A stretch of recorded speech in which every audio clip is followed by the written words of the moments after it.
সরকারিভাবে দাম বাড়ানো হলেও রাজধানীর বাজারে স্বাভাবিক হয়নি বোতলজাত সয়াবিন তেলের সরবরাহ।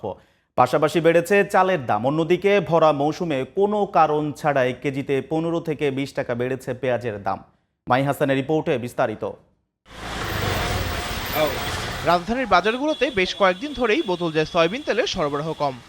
আমদানিকারকদের দাবির প্রেক্ষিতে গত মঙ্গলবার বোতলজাত সয়াবিন তেলের দাম লিটারে 1,14 টাকা বাড়ানো হয়। এরপরও বাজারে তেলের সরবরাহ পুরোপুরি স্বাভাবিক হয়নি। নতুন দাম 14 টাকা লিটারে বাড়ছে, তার জন্য কোম্পানি আমাদেরকে দিতেছে না, নতুন রেটে আসলেই দিবে। তো জনসাধারণ তো হিমশিম খেয়ে যায়। একটা তেলে যদি এক ঠেলায় 70 টাকা বাড়ে, এটা সাধারণ মানুষের জন্য অনেক কষ্টকর। বোতলজাত সয়াবিন তেলের সরবরাহ পর্যাপ্ত না থাকলেও স্বাভাবিক আছে খোলা সয়াবিন ও পাম অয়েলের সরবরাহ। অন্যদিকে ভরা মৌসুম হলেও রাজধানীর বাজারে হঠাৎ করেই বেড়েছে পেঁয়াজের দাম। বাজার ভেদে মাত্র 2 থেকে 3 দিনের ব্যবধানে কেজি প্রতি দাম বেড়েছে 15 থেকে 20 টাকা। স্থিতিশীল আছে আদা, রসুন ও আলুর দাম। ছিল 45 টাকা 40 টাকা, এখন আপনার হয়েছে 65 টাকা আর 60 টাকা। আলু আগের মতোই আছে 20 টাকা 25 টাকা, এমনি আদা রসুন এগুলো ঠিকই আছে দাম। তবে বাজারে বেড়েছে চালের দাম।